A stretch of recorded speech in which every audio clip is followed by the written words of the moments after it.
Bonjour, j'aimerais bien vous présenter un exemple typique de fin de partie de Titanomecha.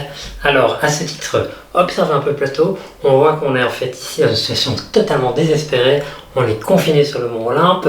Sur le mont Autrice, il y a encore 2 géants et un titan. Il n'y a plus de cartes Chronos et sont toutes dans la dépousse. Si bien que nous allons perdre à la fin de mon tour. Nous n'avons chacun des deux plus que 1 et 2 points de vie respectivement. Il semblerait qu'il n'y a aucune manière de gagner cette partie et pourtant il existe un combo gagnant que je vais vous montrer à l'instant.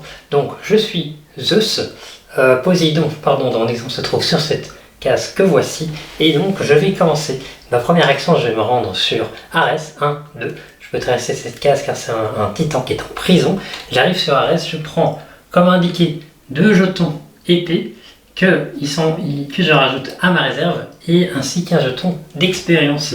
Cela me permet de monter au niveau et je vais choisir un attribut de mon choix. Je prends l'attribut foudre qui, une fois par partie, avant ou après un jet de dés de combat, permet d'avoir 6 dés supplémentaires. Je le mets ici à côté et maintenant il me reste une deuxième action. Plutôt que d'attaquer moi personnellement le mont Autrice, mon allié Poséidon va jouer une carte Pomme d'or des Hespérides qui va lui permettre de faire un déplacement à la place du joueur dont c'est le tour. Donc il prend mon action pour l'exécuter à la place et il va se rendre lui sur le mont Autrice. Et comme lui attaque le mont Autrice, moi je vais pouvoir utiliser une carte que j'ai en main et qui s'appelle Appel du Panthéon qui me permet de rejoindre un combat en cours pour aider un allié. Donc je vais rejoindre le combat et nous serons donc à 2 sur la base des titans. Alors nous allons combattre dans l'ordre les adversaires qui se présentent à nous. D'abord c'est un géant avec 1 point d'attaque et 8 points de vie. Il semble presque impossible à vaincre, mais je vais utiliser un des attributs que je possède déjà qui me permet de défausser un jeton épée pour fixer autant de dés que je souhaite sur la valeur de dégâts. J'ai 7 dés, j'utilise aussi ma carte armure de Zeus qui permet de fixer un dé sur une case blanche, une face blanche inutile et un dé sur une face armure. J'ai donc une défense automatique. Avec l'autre pouvoir, je fixe les dés restants sur les dégâts et comme ça, moi, je me retrouve déjà avec 5 dégâts et une défense.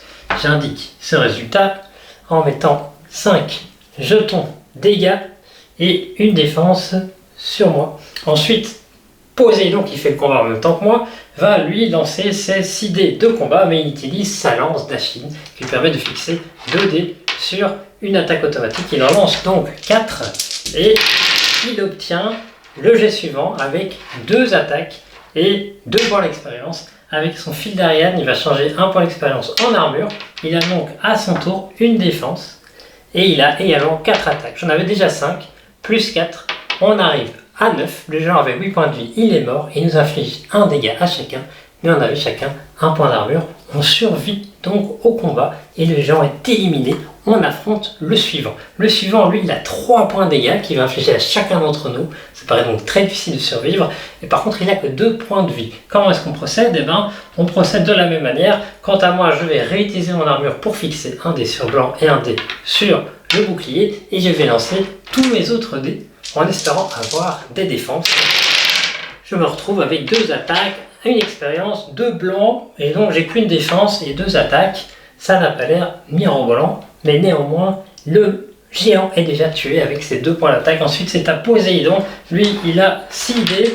Et pareil, il ne va pas utiliser cette fois la lance qui permet de fixer des dés sur l'attaque parce qu'il aimerait bien, le monstre étant déjà virtuellement mort, il aimerait bien, lui, juste avoir 2 points d'armure. Bien que le monstre soit mort avec mon coup, on meurt en même temps. Donc, il doit quand même générer ses points d'armure. Il n'en a qu'une seule, malheureusement, et il a 3 points de dégâts. Donc, avec ça, le monstre est effectivement bel et bien tué et overtué. En revanche, nous subissons chacun 3 points de dégâts et donc nous mourrons tous les deux parce que nous perdons 2 points de vie, il m'en reste 2 et Poséidon en a qu'un. Mais à cet instant, Poséidon joue le bouc émissaire qui permet de prendre les dégâts à la place d'un autre joueur et donc tous les 6 points de dégâts sont orientés sur lui. Lui meurt bel et bien et est éliminé pour ce tour, mais en revanche, quant à moi, je peux continuer à me battre contre le dernier monstre de la case, qui est un titan avec 2 points de dégâts et 10 points de vie. Cette fois, il a 10 points de vie, j'ai 7 dés.